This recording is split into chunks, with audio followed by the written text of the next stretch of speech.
salaamaaleykum chers téléspectateurs ñu ngi leen di nuyu di leen dalal sur Dakar 18 spécial émission bi particularité bi mooy Tour du Sénégal Tour du Sénégal nag particularité bi mooy bu ñuy def émission bi dañuy wane waale Ndakaaru si oto nag lañ koy defee parfois moo tax ngay gis image yooyu tout petit peu di bouger mu nekk benn concept bu ñu adapté sur Dakar 18 ñu mën si dalal nag ku nekk homme politique yeeg ñi nga xamante ni am nañ xalaat ak gis-gis si réew mi tey nag suñ première édition ñu si dalal Abdou Nguer donc mi ngi daw tous les dimanches à partir de 20h Abdou ñu ngi lay nuyu di la ziar donc tey ñu fekk si la biir Ndakaaru déparé nañ Yoff ñu ngi côté université Cheikh Anta Diop di borom xam-xam bu mag ñu lay dalal biir Tour du Sénégal. waaw Cheikh maa ngi lay nuyu di la ziare di nuyu ñi nga faral xam ne ñi ngi faral di suivre seen scène bi di Dakar 18 mujjee juddu di scène boo xam ne li intérêt réew mi rek ki la fas yéenee dox di la gërëm yow tamit di la sant di ñaanal mboolem doomu Sénégal fépp foo mën di nekk di ndokkale bépp jullit sax laay wax parce que gàmmu bu wanee Tijaan wala Murit wala Xaadir wala Laayeen day mel ne dafa am parti bu ko moom te jullit ñëpp ko moom may ndokkale jullit yëpp di jël ndokkeel yëpp nag di ko teg ci njabootu Sidi El Hadj Malick Sy parce que nag suñu waxee gàmm ñoom seen xel yëpp ci ñoom lay dem waaw fas yéene nag diglu sa laaj ñu facilité tontu rek waaw Abdou kim ta lay kattan laaj bi coowal xaalis moo jóg lu ñuy wax fonds politique fonds spéciaux gars yi di def ay gymnastique des mots selon appellation bi am ñoo xam ne nag bénéficié nañ si depuis président bi mu nekkee ba léegi am lu ko tax a jóg quintessence li ko tax a jóg mooy benn nattukaay bu ñuy nattal chef d'état par rapport ak financement yoo xamante ni parfois day am urgence yu si mel ni ay wàllu espionnage yu si mel ni ay wàllu suñu kilifa diine yi ak affaire yooyu suñu amee feebar wala yenn urgence sociale yi am ñu ne waruñu ko bàyyeeti dafa war a am benn contrôle bu si tegu ak loolu nan nga gisee coow li mais li ñu si gën a jugal tax mooy séparation bi am diggante Kiiraay ak Pastef ñu mel ni dañ koy gérer mel ni dañu jug pour bloquer le chef de l'État par rapport ak certaines fonctions wala lu koy yàqal wala dara am na nag ñu gisee noonu am ñu gis yow lan mooy sa jàngat si loolu. waaw xam nga dama lay wax benn affaire xaalis bu tuutee coow da ciy bari. bu tuutee waaw man boo fekkee xaalis dafa tuuti bariwul. ay nit yu bari war koo séddoo faaw coow bari. d'accord loolu nag li mu ci jublu mooy am na ñoo xam ne bi ñu fiy nekk xaalis bi doon na circuler tuuru bari parce que ñoom dañ doon teg ay mécanismes yoo xam ne xaalis day am moo waral coow yi daawoo ko dégg parce que doon nga am fonds politique kee am ay carte bleue ñii am ay carte vert ñii am ay lii ñii am ay prime de nangam yëpp dañ ko doon am te coow daawu ci bari parce que booba ñi ngi doon teg ay mécanismes yoo xam ne day tax xaalis boobu am mais bi mu demee ba xaalis bi néew te ñoom ñi ko séq ku ne bëgg cee jël sa wàll faaw coow bari loolu coow li looloo ko gën a sulliwaat beneen bi ci topp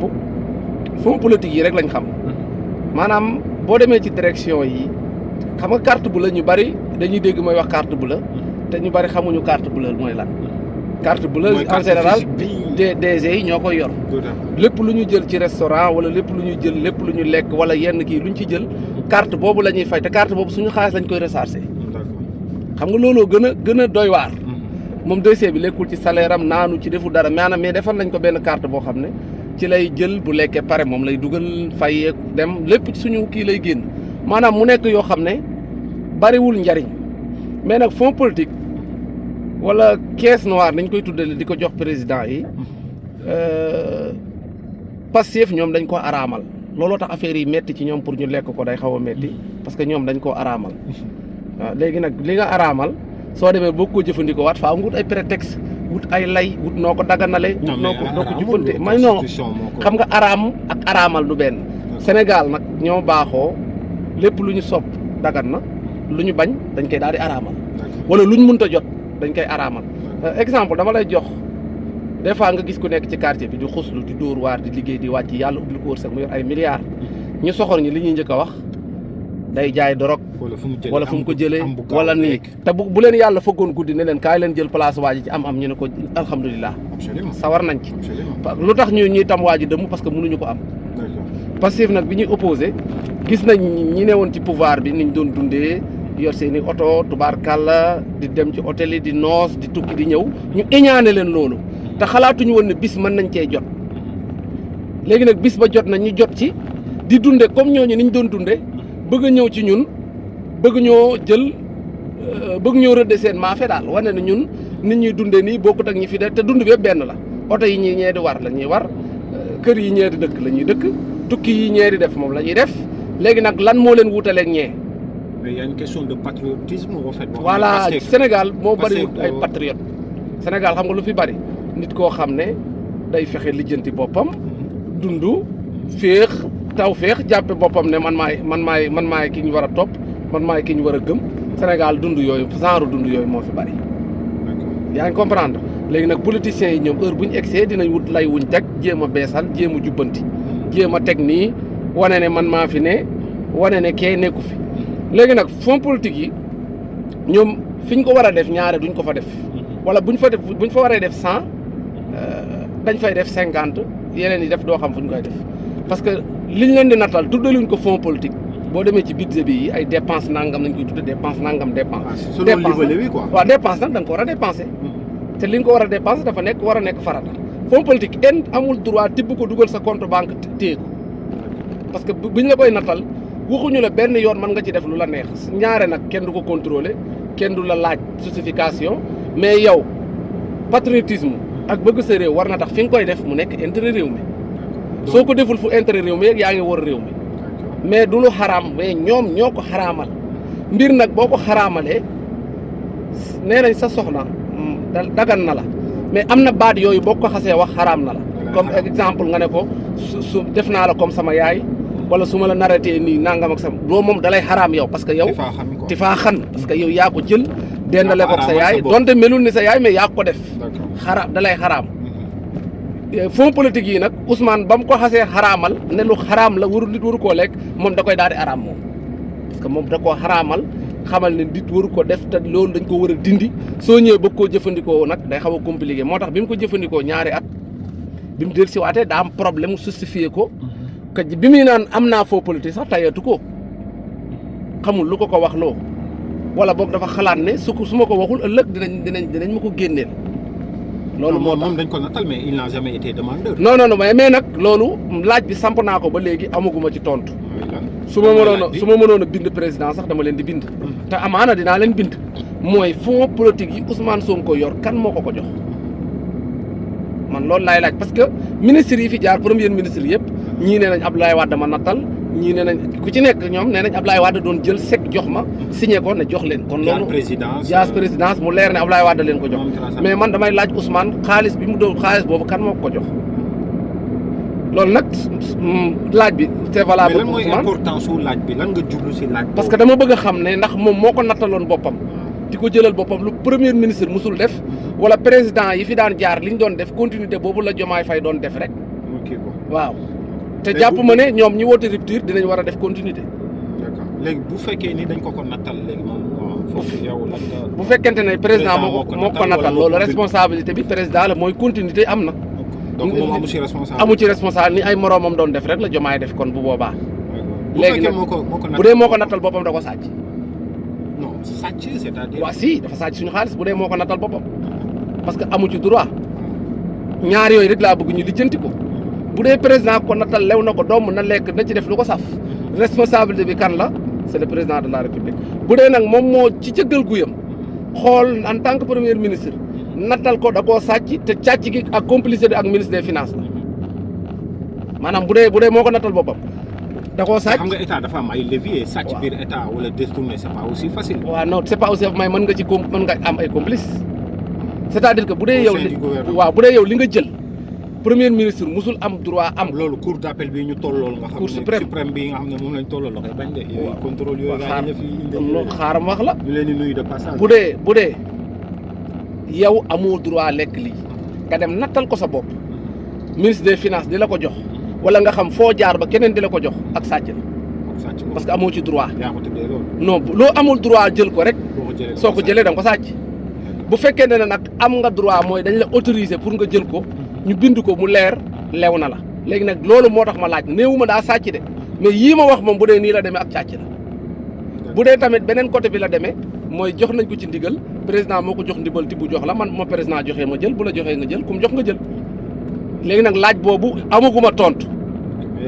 te maa ngi posé question bi pour ni sénégalais yi ma ëpp xam-xam tontu ma parce que comme man mosuma dugg ci état xaw ma nu état di doxee laaj rek laa mën a samp bala maa tooñ nit. d'accord mais Abdou bataille bii ñu gis ni au fait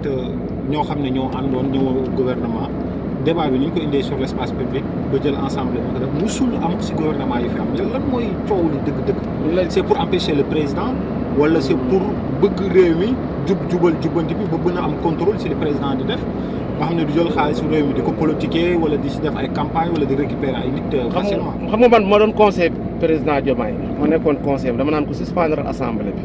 ban assemblée. bii bu dee mën na ko suspendre. mu suspendre.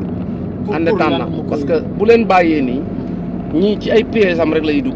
chaque jour ñu indi loi bu bees chaque jour ñu indi ñu ne ci coow président du talal liggéey di def yi amendement fii yéeg wàcc ci parce que yi Pastef yi def yëpp tardel ko lañ ci jublu.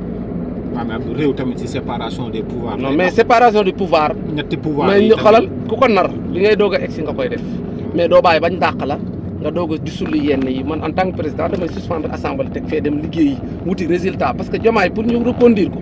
waa xam résultat kese te bu toppee Sonko du am résultat Sonko moom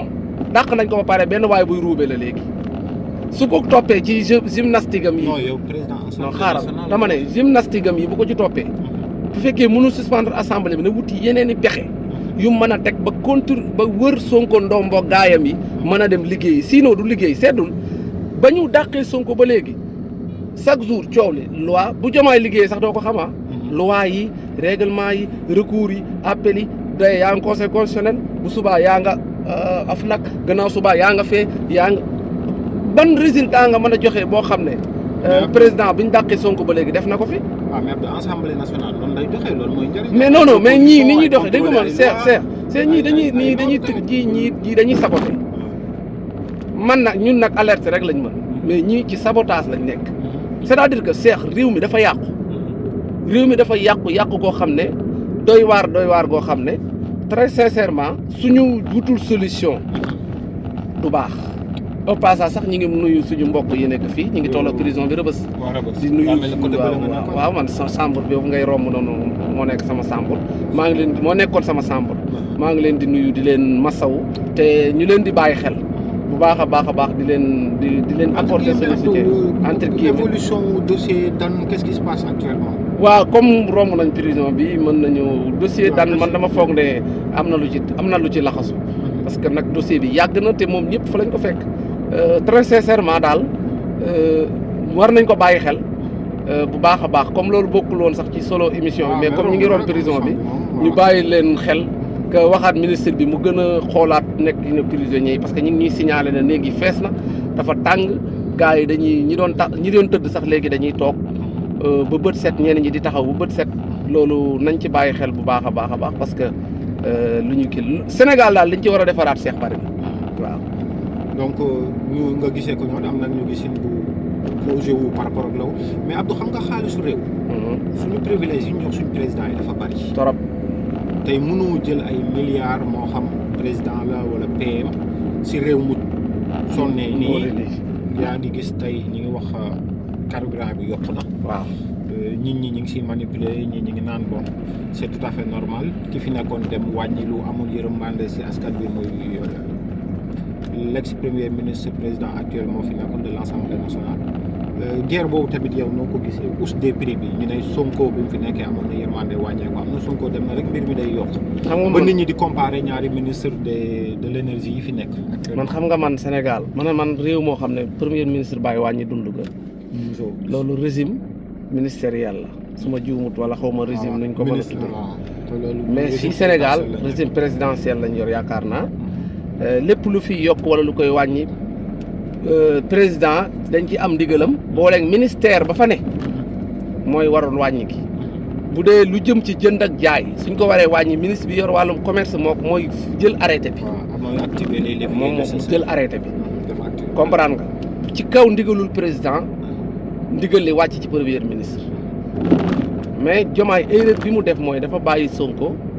lépp lu ñu wax rek ñu ne Sonko moo ko def lépp lu ñu kii ñu ne Sonko moo ko fi def moom mu toog wéeru su ñu ñëwee ba heure bi bu leneen amee tamit buñ ne waa kër Sonko yi dañuy am fu ñu jafandu donte la ñuy jafandu du dëgg mais day dëgër mooy mu nekkatu fii lii yokku na mais Sonko moom ay jamono annoncé woon na ne ci kanam tuuti yokk dina am parce que guerre bi am ci côté Moyen-Orient la xawma ak waaw yooyu guerre yooyu ak baril pétrole bi day yéeg Birame Souleye ñoom ñëpp annoncé woon nañ ko avant ñuy dem. Birame Souleye il avait dit jusqu'à décembre. au-delà de décembre état dootu ko attan mais ñoom ñu ngi dem def benn effort ak benn mbëgg yërmande. effort bi lépp gouvernement bi la ensemble président mooy seen kilifa. sous la tutelle du premier ministre waaw parce que premier ministre président moo koy sant di ko def loolu ñu ngi koy nuyu ñu ngi romb këram ni sunu kër la sax dañ koo luye waaw locataire la fi léegi ci ndigalam lañ ci am le premier ministre yëpp di sukkandiku pour mën a def léegi nag essence kii bi fi mu toll nii carburant bi faaw mu yokk seex man au moins def naa Maroc def Dubaï ñaari dëkk yooyu yëpp carburant dafa yokk actuellement nii ma lay wax nii Dubaï sax carburant dafa yokk te ñoom am nañ ñooñu gën a féex voilà kon yokk gi moom c'est partout looloo waral banque mondiale kii woon ay crédit mooy crédit yooyu nga dégg ñu naan Sénégal jox nañ ko nangami milliards réew yëpp la parce que pour ñu mën koo dugal ci énergie bi moo tax banque mondiale jox leen ça n'a rien à voir ak nit ñi li ñuy wax nii que banque mondiale Sonko dem na banque mondiale génne na xaalis Macky Sall ñëw na fi banque mondiale génne na wala techno du loolu pour baril pétrole bi yëpp pour ñu mën leen pour même permettre gars yi mën a nooyi pour affaire yi bañ leen xoj parce que baril bi bu yéegee rek soo amul loo mën a jafandu mën a ngoyaalu day xaw a compliqué mais ñoom tamit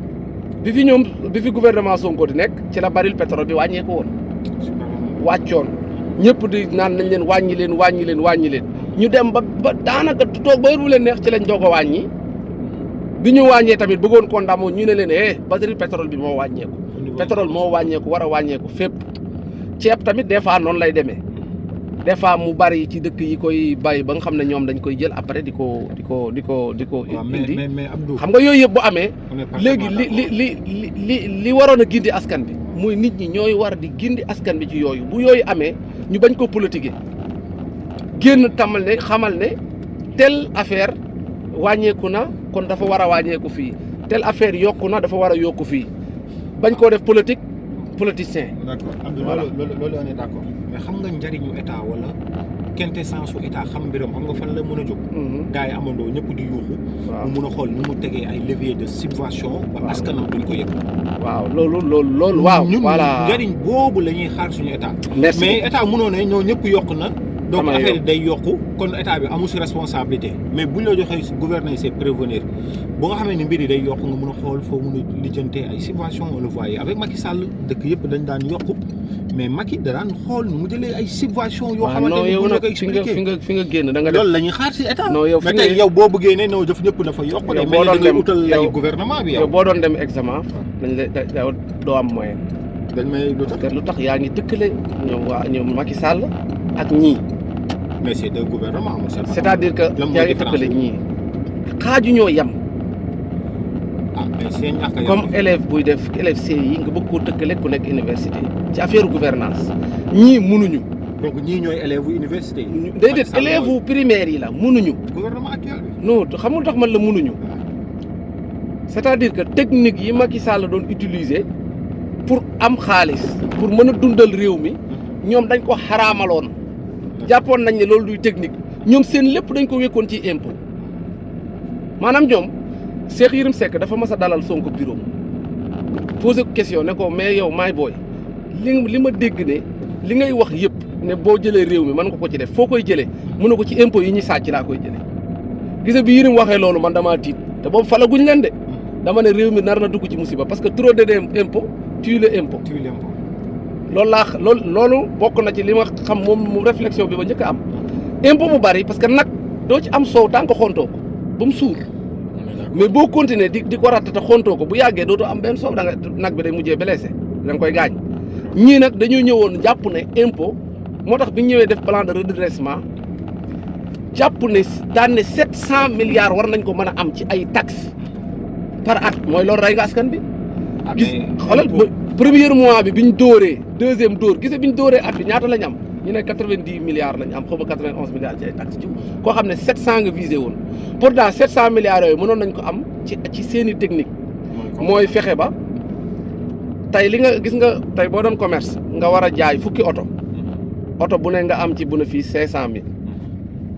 nga yokk oto yi ba ñetti oto nga mujjee mën a jaay oto yi fekkante fa ay at.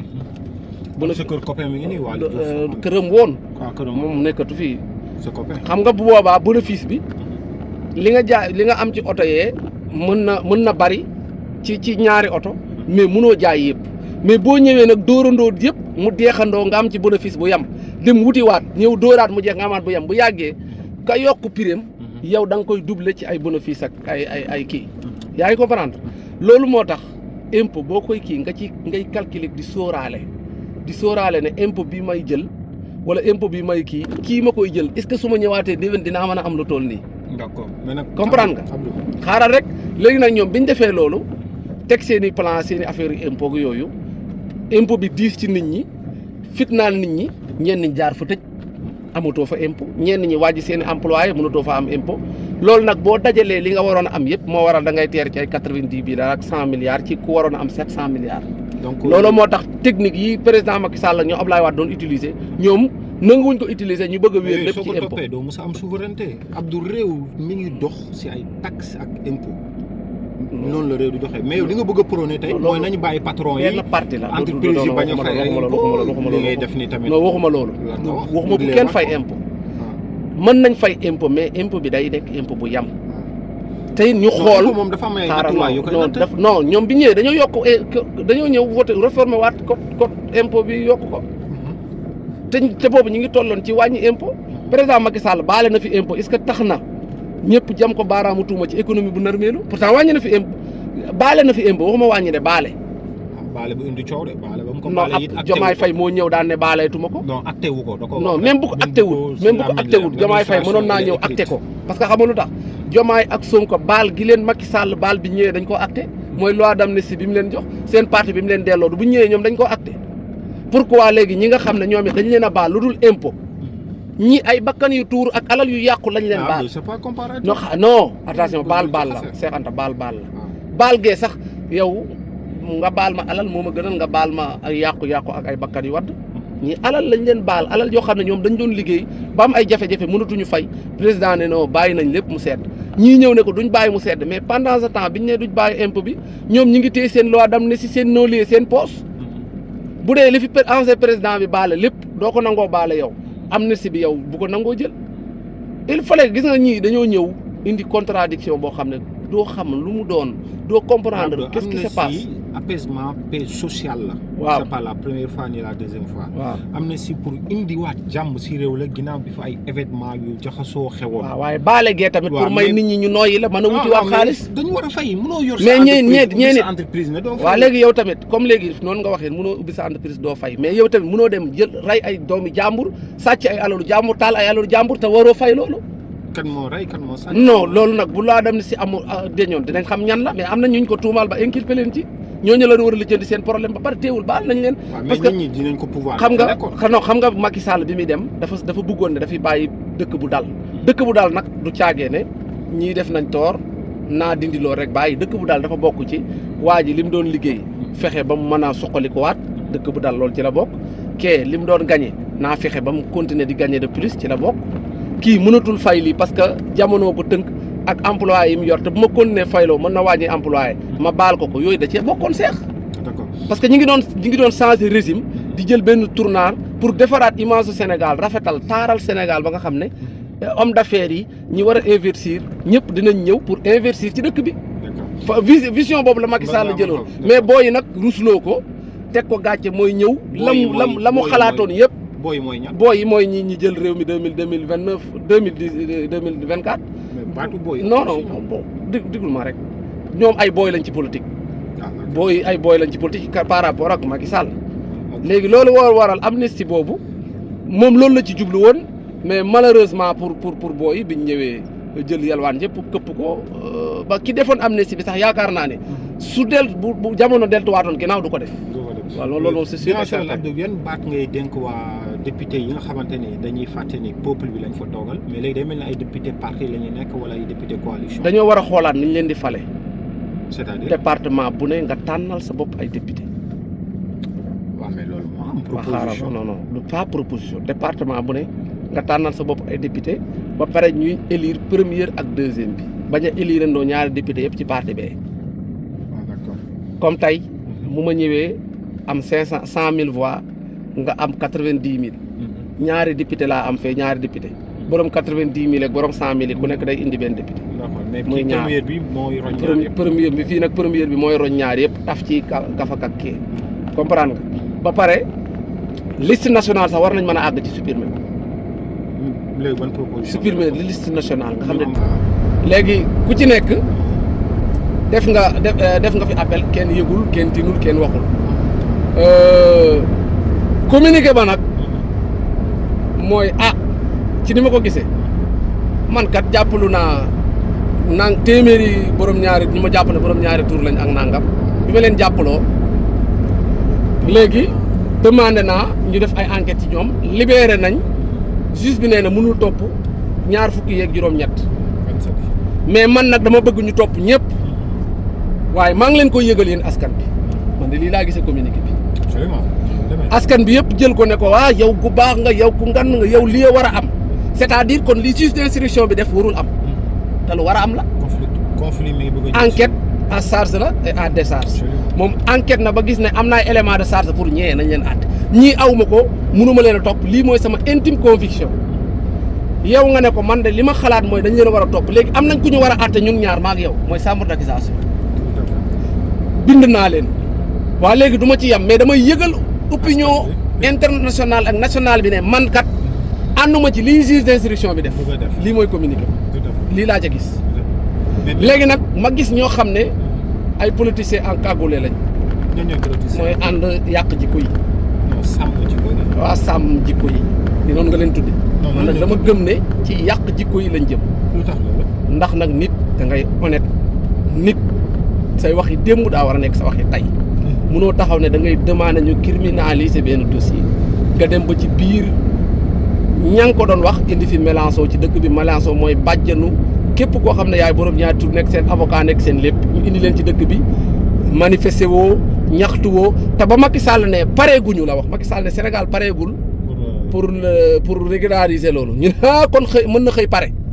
gise fa ñu yóbbu wax ja kii nag da koo indi waaja naan man maa régulariser mbir mi ca France man la diw fëgg dënnam dóor ci taabal ji yabaate fuuy réew ñooñu ñoo wëlbatiku ba procureur dikko ne def appel daal di def communiqué bi nag communiqué bi yëglu laa ko teg mel ne genre communiqué bu woote ñoom it ñu dem ne ko ñun en tant que yàq jikko yi ñëw nañ apporter le sunu soutien ñun kat yow yaa fi ne yaay ku sell ki yaa baax léegi est-ce que ñoom waruñoo dem tamit procureur Louga bi jàpp Ndiaga Seck ñu dem fa tamit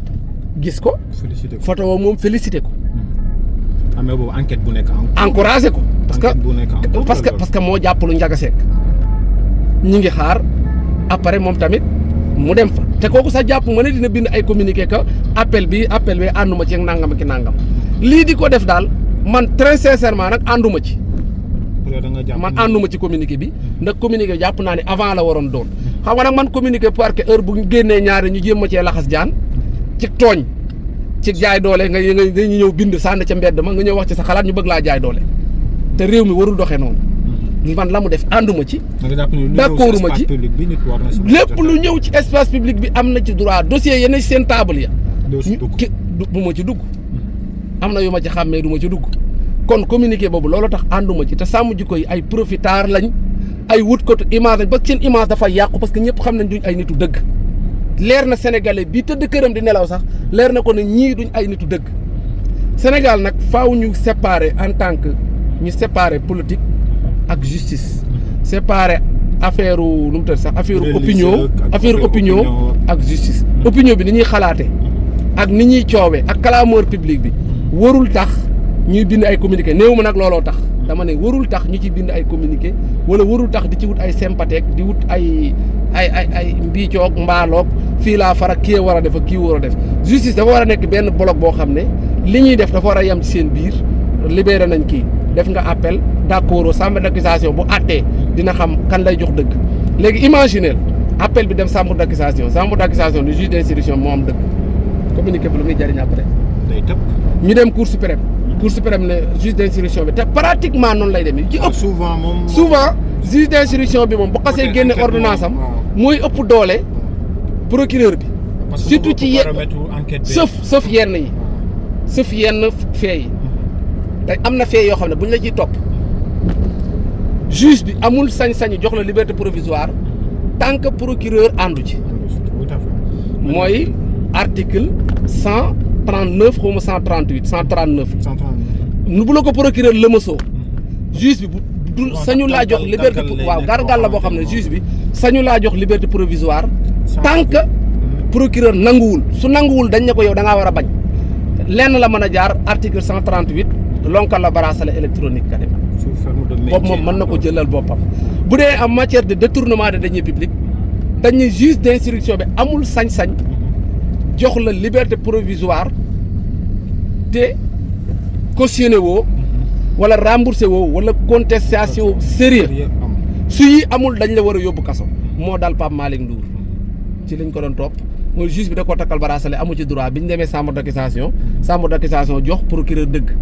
raar na dossiers yi dem chambre d'accusation yëpp ñaare boo xoolee bu dul dossier Pape Malick ak yenn dossiers yu ndaw yi ci des procureur du am dëgg juge bi mooy am dëgg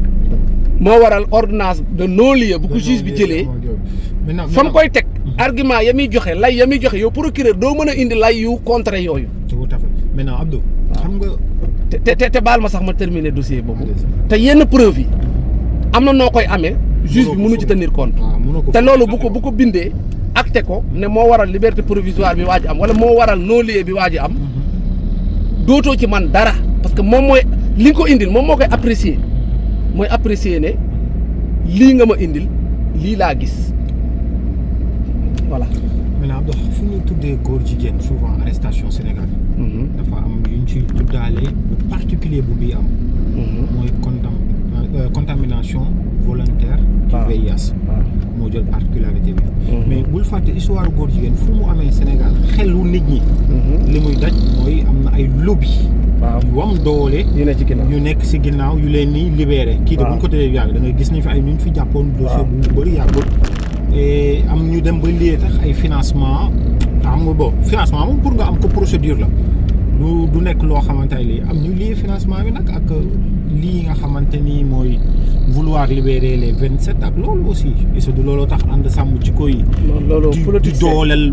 di ko. waaw mais wala di wax ni ànd nañ si kii beeg yooyu. est-ce que là c'est des interrogations hypothèses la. waaw léegi communiqué bi sax est-ce que mënoo koo dugal ci coow loolu coow yëlëbu ka man bokkuma ci.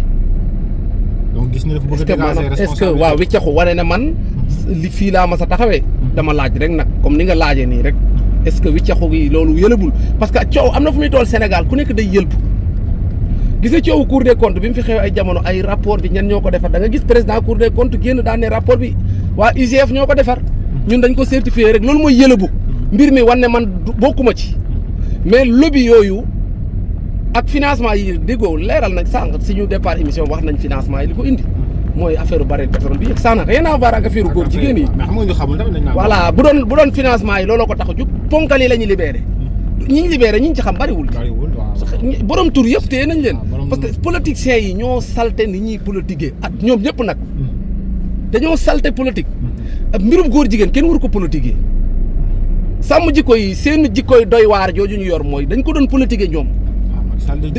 Macky Sall li ko gën a yàqal ci élection législative ya mbirum góor jigéen la. képp ku votel daganal nga góor te ña ko doon wax ñëpp doon dañu fen ñëpp doon fen xamoon nañ ne Macky Sall yoo. mais c'est du position bu leerul. non du pop état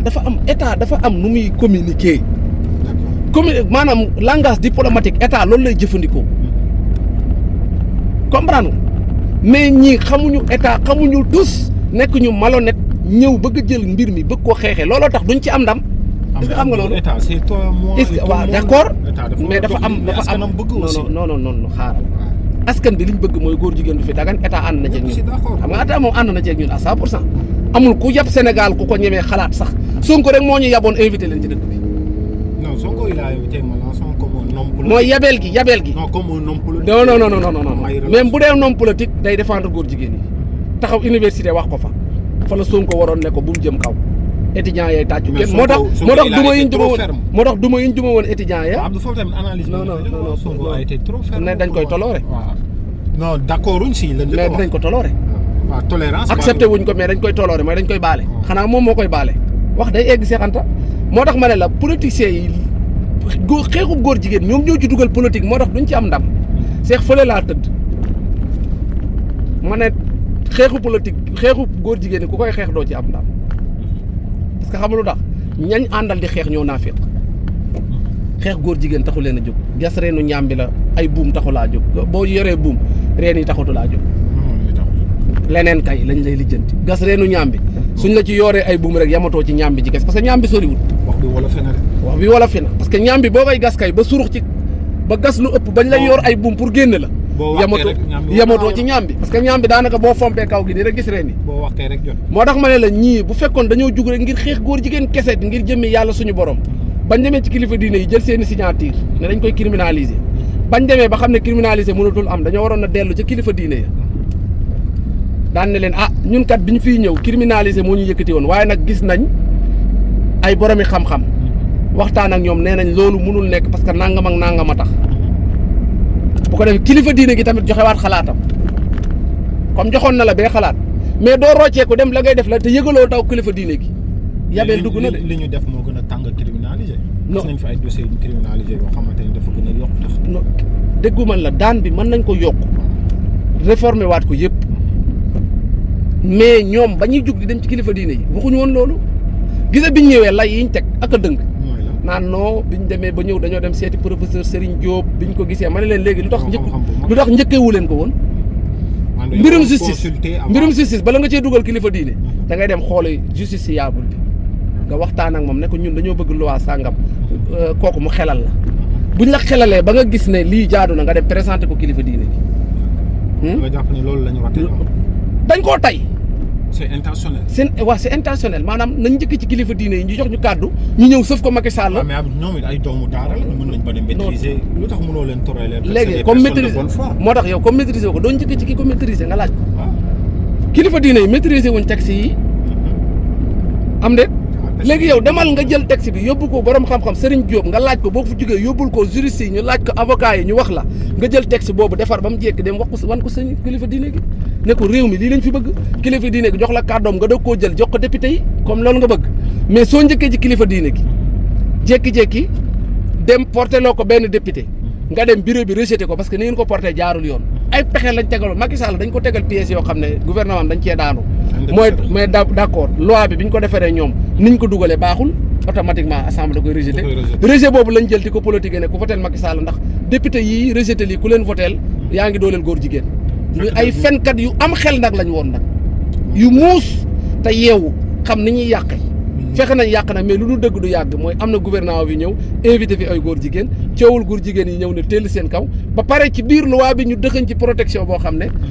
boo doona sa fi góor jigéen nag risque la léegi. tout à fait Abdou pour tëj dossier boobu tamit ñu gis ko xamante ni sur l' espace public yàgg na xeex wala yàgg na bañ loolu. muy Karim. Xurum Xaq Karim Xurum Xaq muy un gars brave aussi. mel ni parfois dafay dem ba day fàtte ni réew mu ñu nekk malgré lu ñuy bañ yëpp du réewu jullit. waaw pays laïque la. ñu gis ko mu ne góor jigéen kenn du leen fi libéré ko def benn bataille te yoon moom li muy am mooy day am charge la wala mu am décharge la. position boobu yow nan nga ko jàpp. loolu sax lu moom Karim lépp lu muy xeex da ciy jiital xolam dem ci ba jeex bu demee ba gisul ne lii du dëgg day tourné waat am honnêteté ne li ma doon xeex dama juum waruma woon def lii warum def dal na ko ci bi muy ànd ak Sonko ma koy nuyu au passage mais combat yooyu boo koy mënee ci kanamu justice day laaj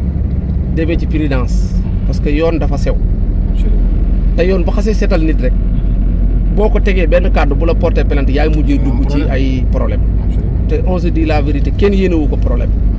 man bu la yoon xasee seetal mënatuma yëkkati kàddu di ko teg ci yow comprendre comme dañoo comme dañoo wóolu yoon ba bàyyi yoon def liggéeyam ñu tëj leen dem ba tijji leen ne ñii defuñu dara lu mu métti métti sa xol wanaasu ko parce que am na noo leen di attaqué rek suñ la porté plainte même boo demee yoon ci boppam day wëlbatiku ne la man sax ñun yoon sax dag ñoo tooñ parce que ordonnance bi ci justice la jóge kon boo amee lenn loo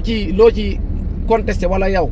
te yow nekkoo avocat boo xam ne habilité nga pour dem attaqué ko boobaa doo mën a am dëgg fekk yow li nga doon xeex yaa ngi koy def ngir yàlla yaa ngi koy def ngir sa réew nga dem ba am ci problème te fii muy man muy yow fii ku fi am problème wàllub teen la ku ñëw ci buntu ba nga yem fi bañ nañ ko ba dañ naan la fi mbaxana doonee benn wàllub teen la ku ñëw ci buntu bi ngay taxaw jox la benn chandise wala ñëw jël permis visite seet si la ay verre mooy dox seen diggante yooyu yëpp da nga koy calculer te na ma yàlla baal Sénégal am na fu mu toll foo xam ne yenn xeex yi ku ciy dem demee ci prudence demee ci xel naqarlu yam fa mais am na frontalement nooy dalee ci kaw ñenn ñoo xam ne yoon libéré na leen rek da ngay wëlbati ko amaat ak problème yoon te yéeneewu ma ko loolu nag message la rek bu ma koy jox xëy naa ëpp ma ko xel boo koy sensibiliser waaw xëy na ëpp ma ko xel waaye dama mbëkkanteeg yoon mbëkkante waat ak ñoom bari seeni pexe yu ma xam moo tax yenn ordonnance yi buñ ko xasee génne man du ma ci mën a di yëkkati benn kàddu di ko ci teg lu dul kon yoon def na liggéeyam rek parce que day xaw a contradictoire parce que am na ñu fi am non-lieu ñoo xam ne dañ leen a tudd ci yenn dossiers yi samay nit lañ sekk naa ak ñoom jàmm damaa tàccu ne alhamdulilah caaxaan naa ci ñeneen tamit buñ ko amee ak luñ leen mën di toppee su ma wëlbatikoo naan waruñu koo am waruñu leen a bàyyi day mel ne li yoon di def dafay am partie bi ma d'accord ak bu ma d'accord loolu daal pour message prudence boobu yow du ay personne quoi c'est pas la personne qui waaw non prudence képp kuy wax jëm ci wàllu justice dama la prudence parce que dafa sew te ñoom protéger nañ seen bopp ñoom magistrat yi ba nga xam ne pour ñu dal sa kaw lu yomb la rawatina sax ñu libéré nit nga jël kàddu teg ko ci kaw nit kooku bu déclenché procédure bi magistrat bi da ci mën a régler waale comptam te du ci feeñ xam procureur bu autosaisir oo jàpp la lépp dañ ko koy sëf mais bu dee benn Cheikh Anta moo la porté plainte procureur day wéeru ne daan ne man de ñaari civil la yuy jote ci lay gën a sévère ci yow boo songee justice mooy gën a sévère que boo songee justice parce que ñoom dañ naan justice la song rek xëy na daa xamut ak yooyu bu dee dafa tooñ moroomam nag mooy gën a dur ordonnance de non-lieu daal bu ñu ko xasee génne man na bu ma koy naqarul sama néeg laay wéet mën naa ne ànduma ci yam ca waaye lii du yoon lii du nii mën nañ la woone la waaye léegi kaay wax ñu yàlla ñooy yoon comme yow yaa doon enquête prudence bi ngay àndal sa discours waaw dama ci am expérience ci ñoom xam nga da ngay taxaw à la barre ñu rof la galgal boo xam ne soo amutoon prudence wala deme woowoon ak sa xel doo ci génn moo tax daal léegi discours moo tax chaque jour prudence léegi da ngay dugal sa bopp sama bopp ba tànk yee des nga wut pax moo gas làq fa sa bopp parce que on se dit la vérité ñi nga xam ne ñoo nekk suñu magistrat yi des fois ñu def yoo xam ne doo xam fan lañ ko jàngi la preuve renvoyé nañ fi procès 1 mois fan la mujj du damaa dem tëddi ko naqar ba kan moo ko dund man fan la mujj ñëpp a xam ne du yoon kenn xamul fan la juge bi jàngee loolu xam nga loolu da nga koy dund ku mën a def loolu est-ce que mënul langaamu ci benn waay boo waxal dara mu wéeru fa foofu mooy gën a légitime ci moom bi ki mën a jug daan ne maa def lii moo ma neex boo demee tooj Cheikh Anta kay foofu lay gën a ne alhamdulilah parce que du wax moo ma neex danaan Cheikh Anta la tooñ Cheikh Anta la tooñ sama yoon newu ci waaw may nuyu Karim nag di ko encourager nag parce que combat bu noble la nekk c'est un gars vraiment da ngay gis noblesse bi wax dëgg yàlla ñu bari dañ naan sax Karim bëggul dara parce que régime bu mu àndal boo ñëwee ñaari appareil day wëlbatiku contre la parce que daa am lu mu bëgg ci réew mi am fu mu visé mu jëm man nag benn côté dama teel a naagu ci politiciens yi moom mooy xam naa ne li ma leen di wax ñoom ñëpp a yem am na loo xam ne buñ koy bëgg di ko soxla keneen moo koy def mais ñii ma gis ci langue politique moom koo ci fal tamit yaakaar naa ne di nga tourné waat contre waat. d'accord ginnaaw si loolu Abdou li nga xamante ni mooy affrontement au niveau de Mbacké kii di Mbacké di Touba Thioro Mbacké ak loolu mel ni kiiraay qu'est-ce qui se passe réellement dañ leen di gis fu bëri day bëri ay affrontement waaw ni ñuy coordonné moo baaxul wala dafa qu'est-ce qui se passe réellement ralliement bi ñëw na à la base ñu ngi nuyu tamit Noël ba mu ngi ba Kaolack gis nañ ni rallié na léegi dugg na Pastef Kiraay ñu gis dugg na Kiraay je m'excuse donc ñu gis ñu def affrontement bu métti biir Mbacké. ñoom politiciens yi la rek. seen biir la ba tey seen biir la ba tey liñ bëgg dañ koy def nuñ ko defee dinañ ko wutal lay intérêt askan bi politicien bu war a trajet bi bu gisee président bu génnee xam nga lu mu lay wax gisante naag président ci intérêt askan bi nag dinaa liggéey ak ñoom nañ jàppale réew mi parce que réew mi moo soxla benn lay na ñun chaque jour réew mi ñun la ñuy tayle réew mi tey bu doon kii la bu doon politicien day lebbi banque réew mi lay tayle bu demee réew mi lay joxe jébbale réew mi banque bi financé ko mu jël def ci poosam mooy su demee danaan réew mi moo soxla kon bu réew mi soxlaa ñun dañuy fàtte suñu bopp nii lañ ñuy chaque jour nii lañ ñuy jàpp réew mi bu soxlaa dañuy fàtte suñu bopp moo tax ngay gis ralliement Kiraay yeeg yëpp bu doon waaw parce que ralliement Pastef yi xam nga bëriwul parce que Pastef yoratul pouvoir bu doon Pastef yor pouvoir noonu la ralliement yi bëri APR bi mu yoree pouvoir ralliement yi noonu parce que APR boo xoolee 2012 ñi leen fal ralliement yeneen dañ boo xoolee leader organisé voilà boo xoolee leader yi faloon Benno Bokk Yaakaar 2019 ak ñi leen fal 2012 am na ñu bëree bëri ñoo xam ne après 2012 dañoo ñëw borom 100 000 ku nekk day indi benn député. muy ñaar première bi mooy roñ ñaar yëpp première bi fii nag première bi mooy roñ ñaar yëpp taf ci gafak ak kii comprendre nga ba pare liste nationale sax war nañ mën a àgg ci supprimer ko.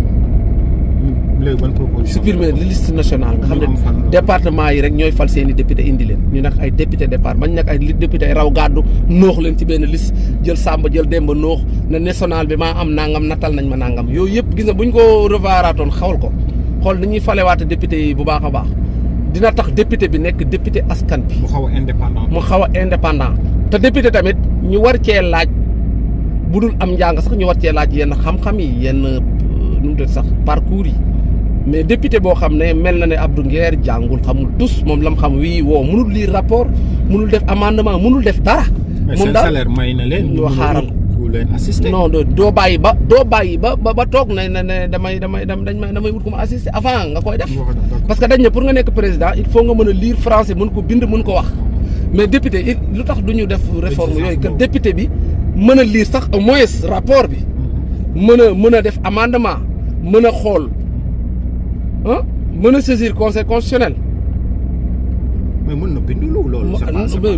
mais lu gën a minimum li gën a tuuti li gën a élémentaire mais député bi war na mën a lire rapport bi war na mën a lire kii budget bi xool lu nekk fa mu jëm mu xoolal ko boppam sans mu naan Cheikh Anta xoolal ma wala lii wala laa. mais koo for rek def ko député mu ñëw naan la man diw laa fi nekkal. diw mooy sama diw li wax laa wax li mu waxul waxuma ko. mais tey boo dem noté législature bi par rapport ak yi fi jàll. bii moo gën a échec ci at moo gën a catastrophe bi. parce que bii dañ leen a faloon ci yaakaar première bi ñuy wuti baax askan non engagement bi ci Sonko engagement bi ci Sonko la jëm. maanaam li Sonko wax moom engagé wu nañ ci à 100%. li Sonko waxul duñ ci engagé wu. Sénégal wax na ko waxu ko seen yoon newul ci loolu. mais ñoom chaque jour li Sonko bëgg loolu la ñuy bëgg li muy bañ moom la ñuy bañ Sénégal faaw mu am ay député du peuple yoo xam ne peuple bi la ñu fi nekkal nekk luñ fi kenn du man du yow loolu tant que àgguñu ci Sénégal du avancé Sénégal tamit faaw mu am ay ñoo xam ne ay waxkat du peuple lañu doon yoo xam ne tamit peuple yoo xam ne ñoom li ñuy. mais loolu mooy borom xam-xam yi journaliste yi loolu mooy seen. non journaliste yi ñu ngi liggéey dëgg la mais journaliste yi dafa dem ba yenn chroniqueurs yi commencé ëpp leen kàddu maanaam loolu xam nga muy commencé loolu nag benn vide bu amoon la chroniqueurs yi ñëw fermer vide boobu ak loo leen mën a waxal vide boobu nag dem ba chroniqueurs yi existé ci kanamu journalistes yi nga xam ne ñoo jàng woon métier bi te loolu tamit lu ñu war a xoolaat la parce que xibaar journaliste moo ko war a joxe ñaare moom lañ xam ci mu joxe xibaar commande ki nga xam day commandé kii noonu day commandé loolu bu amoon tamit yow kenn du la gis. waaw déggoo man la man loolu dafa commencé ci man. gis nga vide boobu bu amul woon suñu genre yëpp du ñu exister. te suñu genre yi bu ñu exister rek parce que vide boobu moo am. mais seen existence tamit lu ko nit bañ xaw na fi am njariñ. xaw na fi am njariñ dëgg la mais bu journaliste yi defoon seen liggéey bu wér a wér ci ay jamono mu ñàkkoon a bañ a am moo gën. bu dee comprendre nga fi may waxe parce que tas xibaar moom ñi ngi ko gën a xam ci journaliste ba tax ñu voté leen loolu ñuy wax code de la presse. code de la presse couvrir la yow en tant que journaliste nga mën a ñëw joxe xibaar. ñu convoqué la dik nga ñëw toog foo jëlee xibaar nga ne damay protéger samay sources. xibaar boobu nag ñun ñoo war a ñëw di ko commenter ñun waruñu ci am benn xiini mii na ñun soo ko xasee wax dafa war a nekk lu wér parce que loolu lañ leen bindal ñu ne journaliste informe à juste et vrai xaw ma nuñ ko waxee noonu léegi nag loolu bu xasee am bu demoon ba historique ko ci dëkk bi journaliste yi am indépendant ba xam ne kenn du leen sañ a teg benn baaraamu tuuma kii dañ koo jox lii kii dañ koo wax lii kii nangam lii kii li mu wax ñu koy vérifier dëgg la am du dëgg suñ fa àggoon suñu politiciens yi léegi tey ñu jox ñu cër parce que bu ci mel ne fu mel ne France ñu ne la candidat bu war a dem élection présidentielle ñu ne journaliste moo tax ñu génne ko ci liste yi demul. selon des révélations. yu mu def ay journaliste tax am réew duggul ci guuta ndax ñi nga waroon a fal benn waay boo xam ne dañ koo corrompre kenn yëgu ko journaliste bi fexe ba révéler loolu dëkk bi yëpp xam ne kii corrompu la kenn waru ko dénk. waaw mais bon dëkk bi sukkandiku ci loolu tamit Abdou y a des risques. parce que bu fekkee journaliste bi c'est pas une personne de bonne foi wala dafa am fu mu far ak yooyu. léegi nag loolu moo tax may wax nii. loolu moo tax may wax nii. comme ni mu amee si chroniqueur da nga gis. chroniqueur yoo xam ne dañoo far boo xam ne. far bu fës loolu moom. chroniqueur far nag aayul xam nga seex dafa am différence far ak far loolu. luy différence bi. voilà far mooy man yow laa faral yow laa gëm. d'accord en tant que personne. mais boo defee naka sudul noonu dama naan la li nga def du noonu. maa da ngay am objectivité. loolu mooy far yow laa faral. mais li ngay def ànduma ci.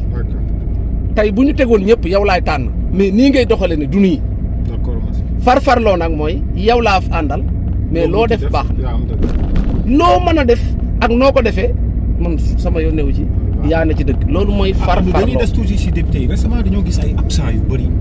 ñu jot ay révélation ay nit ñuy wax ni dafa am plus de 50 wala benn nombre de députés exorbitant boo xam ne dañu rallier si président Diomaye loolu est-ce que indiwul problème tamit parce que normalement les députés Pastef lañ si bannière gouvernement bi lañ demee. mais député yi bi ñu leen di tànn. Sonko da ne woon da koy tànn pour ñu liggéeyal. jàppale Diomaye Faye ci liggéey bi.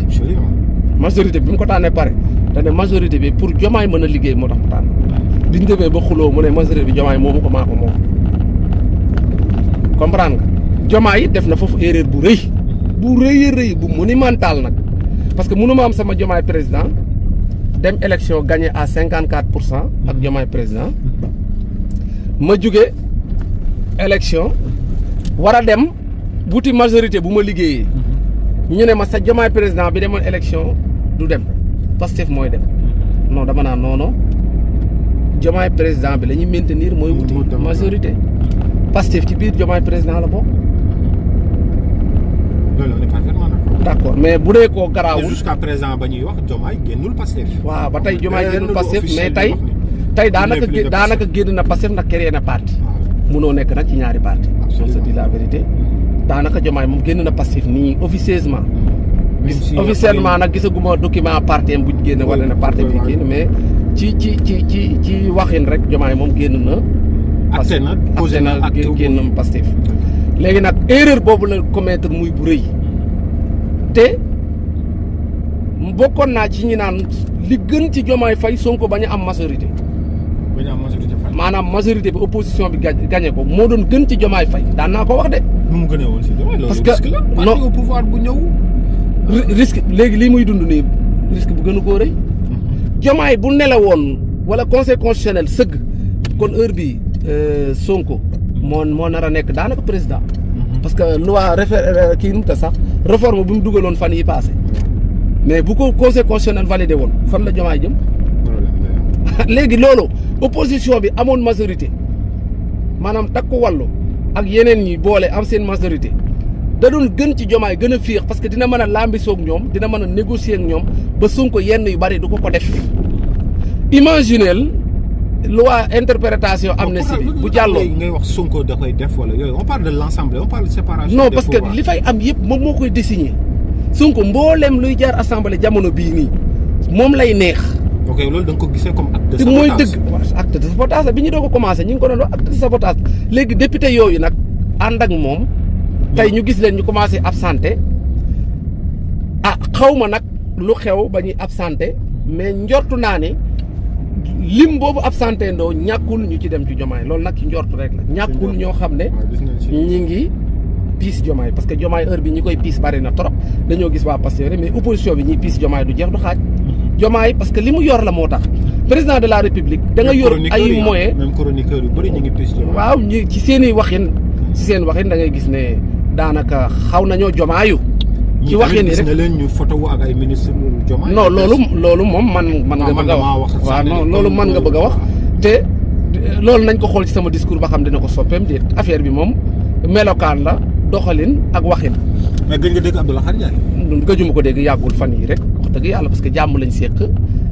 ku nekk yaa ngi ci sa yoon. ku nekk yaa ngi sa yoon di doxal ni nga ko war a doxale man li ma bëgg mooy heure boo gisee sama doxalin wala samay discours soppeeku rek woo ma nga wax ma ko ak ku mën a doon nee ma sa waay sa discours yi soppeeku na nii naa man ma ne la lii kat lii ak lii moo ko waral. man toujours damay bëgg a nekk ci côté askan bi surtout nag ak ñi néew ñi nga xam ne amuñu baat bu dee sama cas moom neex naa réglé mais yeneen cas yi nag da ngay dem nga laaj ko seen borom lu waral ñu soppi seen discours lu waral ñu xaw a Diomaye ba mu ëpp ak yooyu. parce que man voilà man keroog posé naa question boobu ma ne man li ma gis dafa mel ne Diomaye Faye fal gu bees lañ ko fal. parce que dama seetlu bi président Macky Sall dugg see Sénégal ba génn ba tey attaques yi dafa wàññeeku ci Diomaye attaques yi wàññeeku lépp wàññeeku affaire bi yëpp. moom daanaka dafa mel ne nekkuti ci benn responsable te risque bi gën a mag nag biñ nar a commettre mooy entre Sonko ak Diomaye ngay wut koo faral. ah mais nit ñi moom foog ñu jël position. waaw faaw nga jël position mais xam nga lu tax seen xuloo bi réew mi taxul loolu yàgg naa ko wax. seen xuloo bi ay jéppante la. jéppante bu demee la. jéppante mooy kenn ci ñoom ñaar gis na non kenn ci ñoom ñaar gis na kenn ci ñoom ñaar am na lu mu gis ci moroomam loo xam ne. neexu mu jéppi loolu laa la mën a wax mais du réew mi moo tax ñu meronte intérêt réew mi tax ñu xëccante téere baat poñente loolu moom mën naa la waatal ne taxul am na ku gis ci moroomam jikko yoo xam ne gis ko ci woon bi mu koy tudde doom mu gis jikko yooyu déranger ko mu muñ mënatu ko supporter mu ne ko abal ma mooy Diomaye nag bu ne abal ma moom Diomaye la faral nga Diomaye xam non Diomaye moo parce que moo ko jëloon mu doy ko mu tabb ko su demee ba gisul lu ko def bu doon Sonko démissionné nii laa dama naan Sonko xëy na gis na loo xam ne ci Diomaye neexu ko mu démissionné mais Sonko démissionné dañ koo dàq kon gis nañ ci moom loo xam ne gisuñu ko ci woon ci moom ñu dàq ko loolu yëpp nag intérêt réew mi taxul seeni diggante ñoom ñaar la parce que bi may nekk Rëbës dafa am koo xam ne dafa bokk ci ñiñ jàpp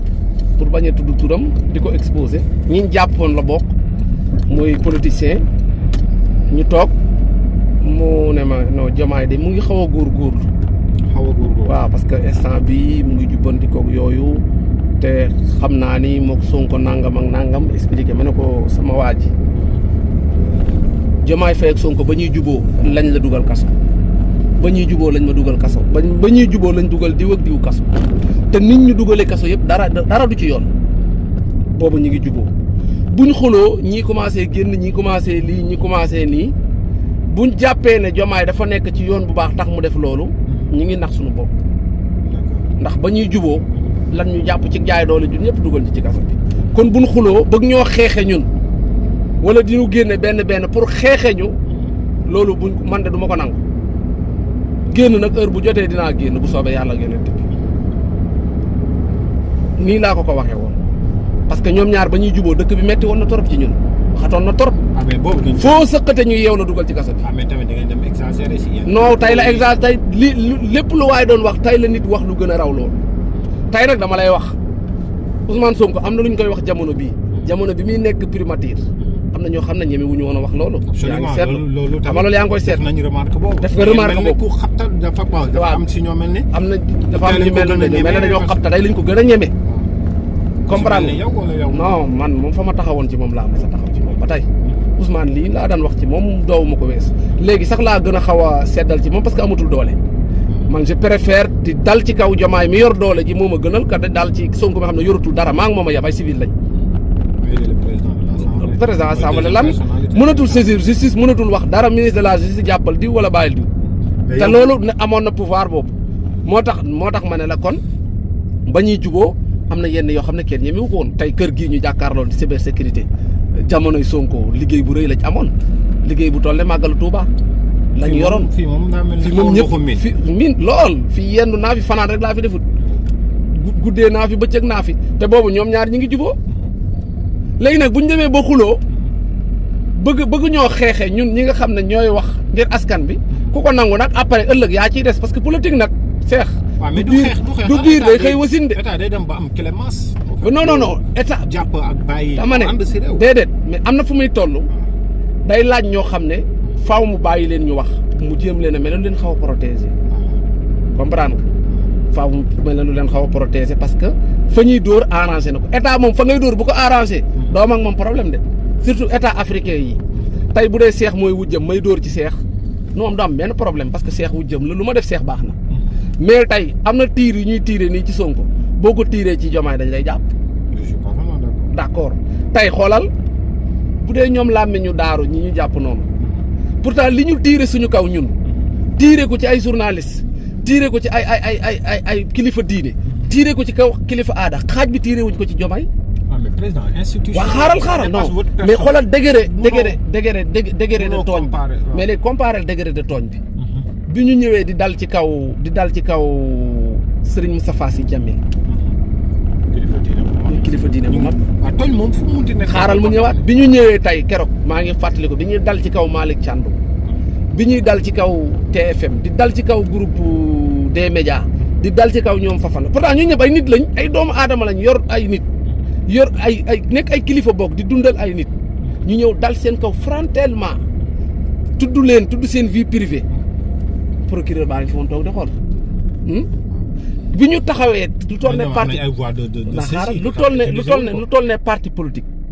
boo xam ne dafa def manifestation nga daggal ni aw saagaw nday ñoom ñëpp gis naa ci koo xam ne dane boo jëloon torse courant yooyu teg ko ci nangam taanu bàyyi parti nangam mais dara mujj ci xam nga wax jooju ëppoon na kenn laalu leen mais benn jour lañ dem toog ci benn màggal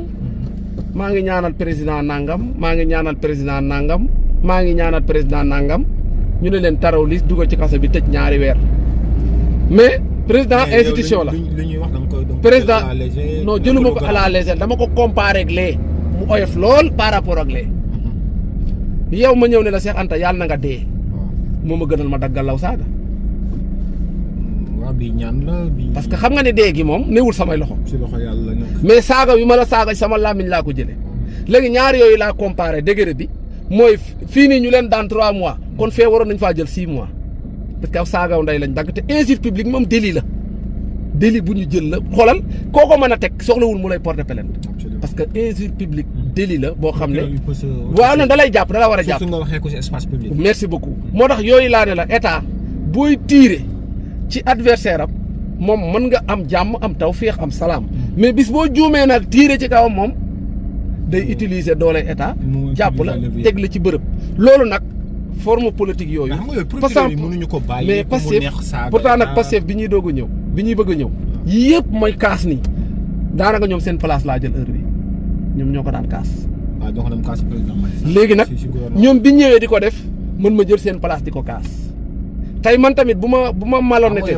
xam nga man bu ma maloon nete waaw man damaa musul far sax bu muy changé man bu ma maloon nete mën naa dem ëllëg tamit ba am man li ma bëgg soit benn gouvernement ñëw fi wala kenn ma dem raaxaloo ci ñoom wax yi may wax ma koy fàttelu loolu dafa bokk ci malhonnête maanaam nga mën nañ dem ba ëllëg yàlla tere bu mu am nga tàllal ma micro naa mais sa waay am na lu man ma nekk fay lay naan la contexte bi fii la xari jaar jikko boobu nag yàlla bu ma ko suñ borom jox yàlla bu ko yàlla def ci man te yàlla yàlla képp ko yàlla def ci yow yàlla na ko dindi. d'accord ginnaaw si loolu Abdou récemment ñu gis benn vidéo boo def moo am groupe bu ñuy wax ànd sàmm jikko yi ñu dem rafetlu liggéey bi nga xamante ni wala appel bi nga xamante ni procureur di ko def na ko loolu la moo si indi woon def sortie ak loolu procureur bu def. liggéeyam appel liggéeyam la def. waa Cheikh dossier borom ñaari tur yi man nag li may wax. dama koy adressé ñi nga xam ne ñoo def droit parce que defuma droit dama ciy wax sama xalaat rek xalaat nag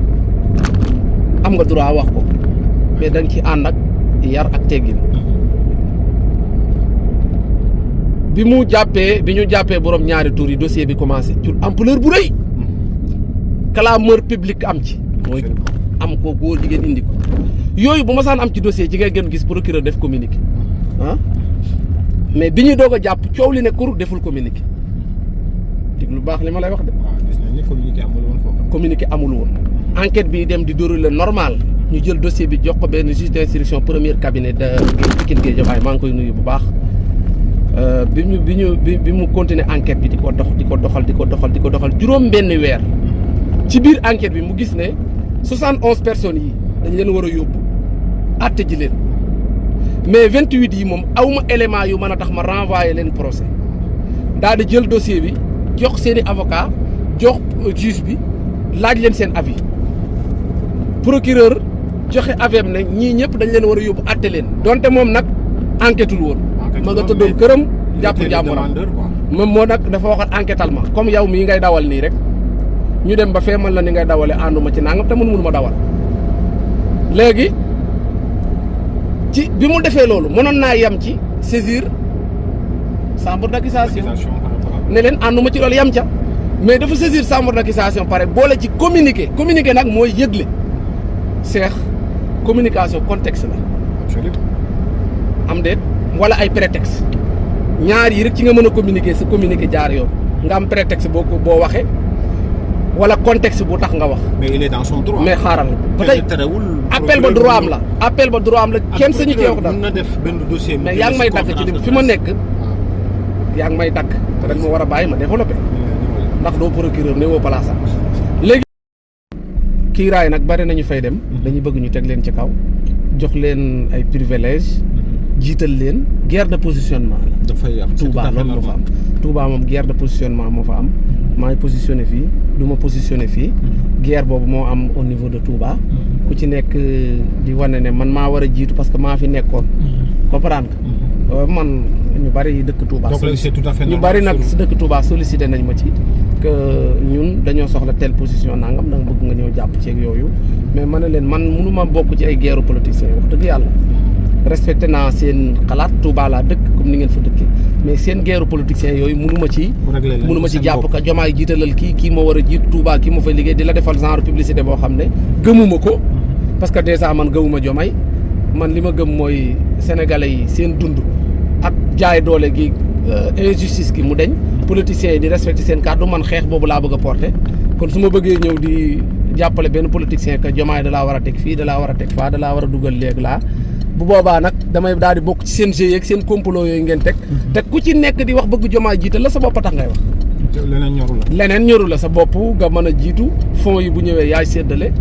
yaay doxal yaay joxe yaay jël yaay coordonné affaire guerre de coordonnate affaire coordonné la daal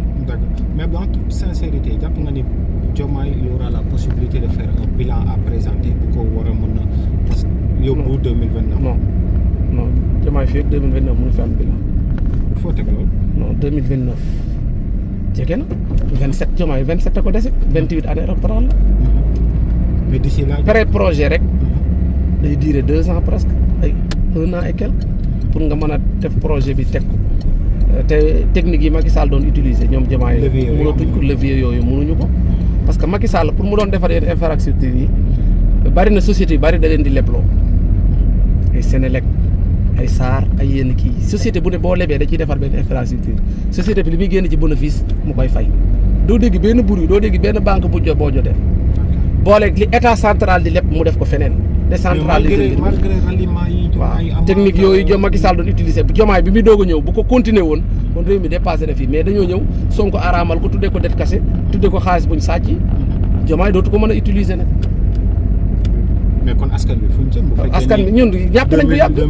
non réew mi moom gis nga man fi gars yi toll ci dimension ci communication man à toute sincérité daaw jéeg laa fa tolloon